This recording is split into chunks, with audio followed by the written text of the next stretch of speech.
दोस्तों, क्या आप सर दर्द से कभी परेशान हुए हैं? और क्या आप जानते हैं कि सर दर्द यानी हेडेक के भी कई प्रकार होते हैं, कई टाइप होते हैं। नमस्कार, मैं डॉक्टर ऋषभ शर्मा। दोस्तों, आज के वीडियो में हम बात करेंगे सर दर्द यानी हेडेक, इसके कितने प्रकार होते हैं, क्या कारण होते हैं सर दर्द के, क्या जांचें कराई जाती है इन कारणों को पता करने के लिए, और सर दर्द यानी हेडेक का क्या इलाज होता है। और यह जानकारी हमें देंगे निम्स मेडिकल कॉलेज और यूनिवर्सिटी के डायरेक्टर और प्रसिद्ध न्यूरोसर्जन डॉक्टर पंकज सिंह। तो दोस्तों, स्टार्ट करते हैं आज का discussion doctor Pankaj Singh sir के साथ। दोस्तों नमस्कार, मैं doctor Pankaj Singh. I am working as a neurosurgeon as a director in NIMS hospital. आज हम बात करेंगे एक बहुत ही संवेदनशील, बहुत ही महत्वपूर्ण मुद्दे पे, जिसे कि हम लोग हेडेक कहते हैं। हेडेक क्या है, क्या उसके कारण है, किस तरह से हम उसकी डायग्नोसिस बना सकते हैं और उसका निदान डॉक्टर्स या न्यूरोसर्जन कैसे करते हैं। तो ये चीज़ इस वीडियो के माध्यम से मैं आपको बताऊंगा। सबसे पहले देखते हैं कि हेडेक क्या होता है। हेडेक देखा जाए टेक्निकली स्पीकिंग 150 से भी ज़्यादा तरीके के हेडेक हो सकते हैं, लेकिन अगर हम मोटा मोटा देखते हैं तो उनके महत्वपूर्ण जो टाइप्स हैं हेडेक के, वो 7-8 टाइप होते हैं। सबसे पहली टेंशन हेडेक टाइप होती है। टेंशन हेडेक क्या होता है कि इसमें ऐसा लगता है कि जैसे सर के चारों तरफ किसी ने बहुत टाइट बैंड बना दिया है, और यूजुअली काफ़ी इंटेंसिटी इसकी एक सीवियर होती है, यानी कि बहुत तीव्र हेडेक होता है। अगर इंसान काम करता है तो काम करने से इस तरह का हेडेक कई बार बढ़ जाता है। सेकंड एक हम देखते हैं माइग्रेन, जिसका आपने काफ़ी कॉमनली नाम सुना होगा। माइग्रेन के हेडेक क्या होते हैं कि ये हेडेक जो है यूजुअली एक साइड के होते हैं सर के, और इसको हम लोग कई बार कॉमन लैंग्वेज में अधसीसी भी कहते हैं। तो ये आधे सर में होने वाला जो दर्द होता है, ये भी काफ़ी सीवियर हो सकता है, और इसमें ऐसा लगता है कि जैसे सर की नस फड़क रही है। साथ में इस हेडेक के अंदर आपको नोज़िया यानी कि एक तरह से मितली भी आ सकती है, और कई बार वोमिटिंग भी हो जाती है। जो माइग्रेन हेडेक होता है उसकी खासियत क्या होती है कि इसके अंदर एक ऑरा होती है। ऑरा का मतलब है कि हेडेक आने से पहले अक्सर काफ़ी सारे पेशेंट्स को पता चल जाता है कि हेडेक होने वाला है। दूसरी खासियत क्या होती है माइग्रेन वाले हेडेक की, कि इसके अंदर कुछ ट्रिगर पॉइंट्स होते हैं।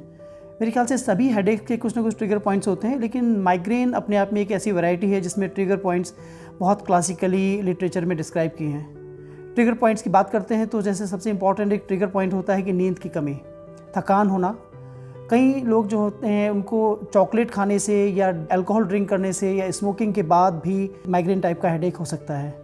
कई फीमेल्स के अंदर जो उनकी मेंस्ट्रुअल साइकिल्स है, जो उसके साथ जब हार्मोन चेंजेस होते हैं, हार्मोनल चेंजेस होते हैं, तो इस तरह का हेडेक देखने में मिल सकता है। अगली वैरायटी जो हेडेक की हम देखते हैं वो क्लस्टर हेडेक कहलाती है।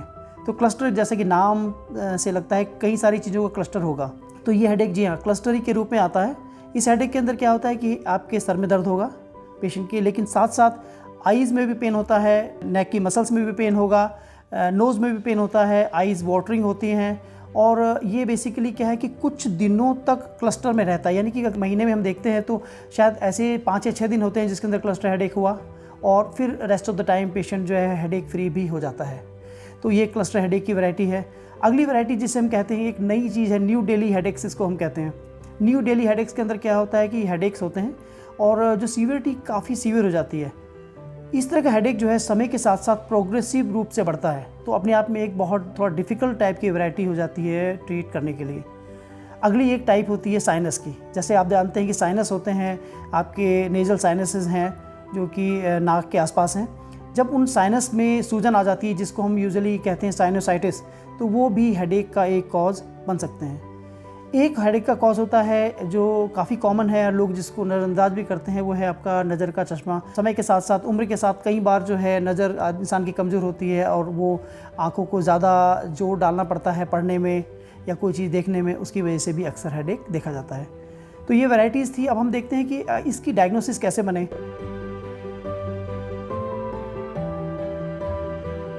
डायग्नोसिस के लिए क्या होता है, जब आप डॉक्टर के पास जाते हैं तो सबसे पहले कुछ वो आपकी हिस्ट्री लेता है, एक आपके बारे में पूछता है कि क्या लक्षण थे, और फैमिली हिस्ट्री वगैरह आपसे पूछी जाएगी सब। फिर एक न्यूरोलॉजिकल एग्जामिनेशन जिसको हम कहते हैं कि वो आपके जो नर्व्स होती हैं, स्नायु तंत्र है, उसका एक अच्छा सा एग्जामिनेशन करता है डॉक्टर। और उस एग्जामिनेशन के बाद फिर क्या होता है कि कुछ जो है टेस्ट वो करवाते हैं।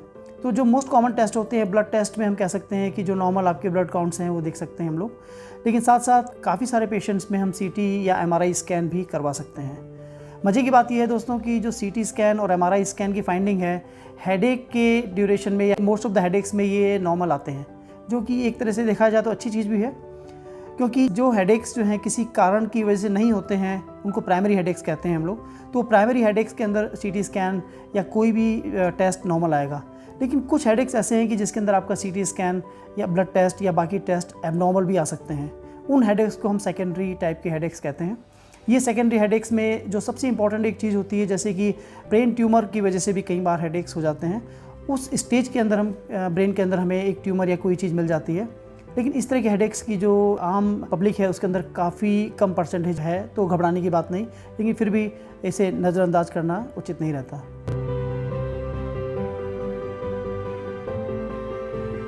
पहला पार्ट तो इलाज का होता है कि हम किस तरह से हेडेक को होने से ही रोक दें। इसको हम प्रिवेंशन कहते हैं। प्रिवेंशन के लिए सबसे इम्पॉर्टेंट है कि आपका एक लाइफ स्टाइल मॉडिफिकेशन होना ज़रूरी है। आज की तनावपूर्ण ज़िंदगी में जो हम देखते हैं कि जो हेडेक्स हैं वो काफ़ी बढ़ गए हैं, तो एक तनाव अपने आप में काफ़ी बड़ा कारण है। तो इसके लिए हम रिलैक्सेशन टेक्निक्स अपनाएं, मेडिटेशन करें और साथ साथ योगा या कुछ एक्सरसाइज करें डेली रेगुलर बेसिस पे, तो हेडेक की तीव्रता कम हो सकती है। सेकंड इम्पॉर्टेंट है आपका डाइट मॉडिफिकेशन, यानी कि वेट कंट्रोल आप करें, ज़्यादा फैट्स ना लें, ऐसी फूड्स जिससे कि एक हेडेक में ट्रिगर हो सकता है। जैसे मैंने बताया था कि आपकी ड्रिंकिंग यानी कि अल्कोहल और स्मोकिंग 2 चीज़ अपने आप में काफ़ी महत्वपूर्ण रोल अदा करती हैं हेडेक को करने में, तो ये दोनों चीज़ अवॉइड करें। हाई शुगर या चॉकलेट्स जो होती हैं ये भी देखा जाता है कि हेडेक के एसोसिएटेड कारण को बनाती हैं, तो इनको भी आपको अवॉइड करना चाहिए। जिन फीमेल्स में हार्मोनल डिस्टर्बेंसेस की वजह से हेडेक हो रहे हैं, तो मेरी सलाह है कि उनको जल्दी से जल्दी ऑब्स्टेट्रिशियन एंड गायनेकोलॉजिस्ट से मिलना चाहिए। अपनी जो स्त्री रोग विशेषज्ञ डॉक्टर्स हैं उनसे मिलके या एंडोक्राइनोलॉजिस्ट से मिलके हार्मोन्स की जो समस्या हैं उसको देखें, उसका निदान करें। उस तरह से भी हेडेक्स कई बार कम हो सकते हैं। सेकंड जो एक एस्पेक्ट आता है वो आता है हमारी दवाइयों का। तो दवाइयाँ भी कई बार ऐसी होती हैं कि जो हेडेक्स को रोकने में कारगर साबित हो सकती हैं। तो रोकने के लिए दवाइयाँ होती हैं, वो होती हैं सुमिट्रिप्टान या ट्रिप्टान ग्रुप की दवाइयाँ जो होती हैं, उनको हम लोग काफ़ी महत्वपूर्ण मानते हैं। और कैफ़ीन जिसे हम कहते हैं, जो अक्सर कॉफ़ी में भी और चाय में मिल जाती है, वो भी एक हेडेक को रोकने के लिए, प्रिवेंशन के लिए काफ़ी इंपॉर्टेंट रोल अदा करती है। अगला एक मेडिसिन है प्रोपेनोलॉल, उसको भी हम काफ़ी संख्या में मरीजों में देते हैं और ये एक तरह से इसका प्रिवेंशन जरिया बनता है। फिर देखा जाता है कि कई लोगों को डिप्रेशन होता है और डिप्रेशन की वजह से भी हेडेक होते हैं, तो हम लोग as a neurosurgeon, as a doctor, anti depressants यानी कि डिप्रेशन को कम करने वाली दवाइयों को भी हेडेक के प्रिवेंशन के रूप में यूज़ करते हैं। अब आती है ट्रीटमेंट की। अगर हेडेक हो गया और काफ़ी सीवियर हेडेक है, तो जैसे आप में कई लोगों ने एक्सपीरियंस भी होगा कि तीव्रता इतनी हो जाती है कि इंसान परेशान हो जाता है, डिप्रेशन में आ जाता है, कई बार जॉब या कई चीज़ों में प्रॉब्लम हो जाती है। उसका एक्यूट ट्रीटमेंट करना बहुत ज़रूरी है। तो दोस्तों, अपने आप ट्रीटमेंट, सेल्फ मेडिकेशन मैं यूजुअली अवॉइड करने के लिए बोलता हूँ, तो अपने डॉक्टर्स की सलाह लें। लेकिन मोस्ट इंपॉर्टेंट चीज़ जो होती है, जैसे पेन किलर्स आपके हो गए, जैसे आइब्यूप्रोफेन यानी कि ब्रूफेन जिसे हम कहते हैं, वो हो गया, पैरासीटामॉल्स हैं, या और अगर कोई मेडिसिन है जिसको हम एज ए पेन किलर लेना चाहते हैं, तो वो पेन किलर्स जो हैं अक्सर हेडेक को अबॉर्ट करने में सहायक सिद्ध होते हैं उस ड्यूरेशन में। अगर हेडेक बहुत ज़्यादा है तो आपको कई बार हॉस्पिटल में एडमिशन भी लेना पड़ सकता है, और ये पेन किलर्स या इससे भी हाई ग्रेड के पेन किलर्स जो हैं वो डॉक्टर्स आपको एज एन इन पेशेंट दे सकते हैं। तो ये सारी जानकारी जो है आज हेडेक के बारे में मैंने आपसे शेयर करी। मुझे उम्मीद है कि इन सब बिंदुओं पर, इन सब जानकारी से आपको फ़ायदा होगा। कोई क्वेश्चंस या कोई क्वेरीज़ हैं तो I am more than happy, आप मुझसे या मेरी टीम से कभी भी कॉन्टैक्ट कर सकते हैं।